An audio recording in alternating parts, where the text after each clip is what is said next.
lots of people in Portsmouth today will have their own ghost stories, and they certainly do. The experience of living in a city, that could sometimes seem quite haunting. You don't look at a building the same way if you know it's haunted, or if there's a story associated with it being haunted.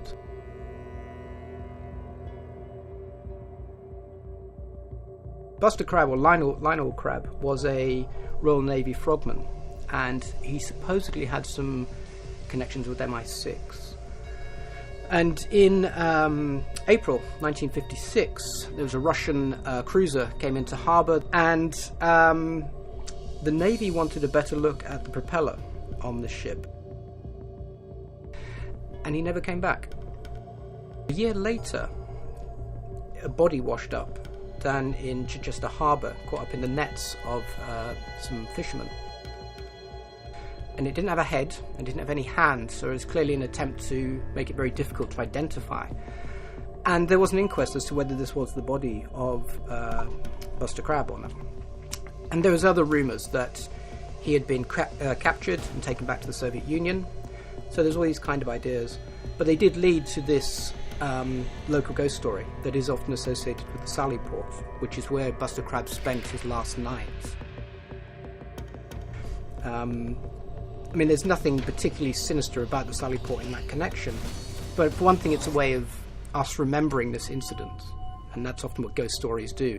They become a way of being linked to and remembering a real incident.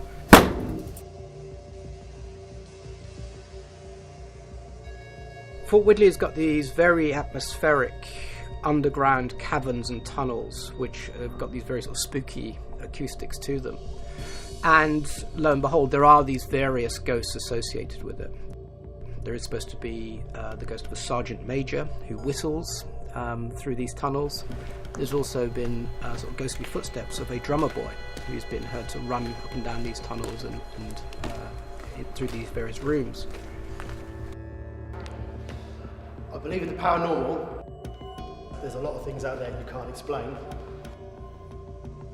So the two best things probably happened to me here, which is why I'm petrified of this area, is I had a team of 6 people on the staircase where we stood now, and we were asking for stones to be thrown, because it's quite a common thing, loads of things to be thrown, and we started hearing stuff rolling around the floor. Now, there was only me and 6 other people, so 7 in total, and they eventually started to be thrown at us.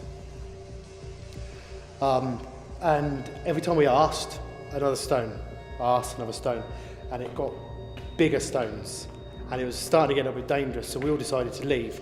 So I went back to the spiral staircase, back to the north tunnel, and I got the other team from there, and I said, look, you're going to have to come back because stuff's kicking off. I had people monitoring all upstairs, so in the end there was 15 people in this area.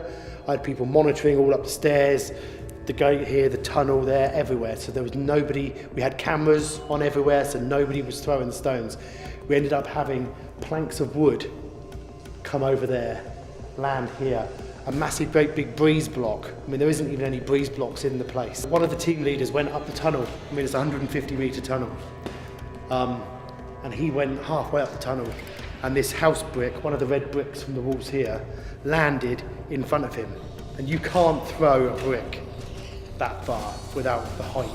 You know what I mean? It's impossible. So we decided to run, and it was absolutely petrified.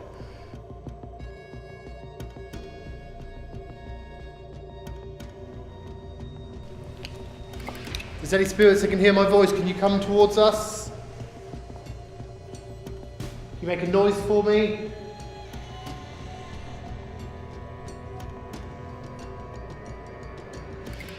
We're just here because we want proof that you exist.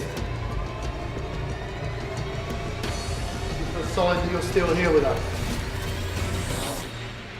What comes next? What happens when we die? Is there life after this life?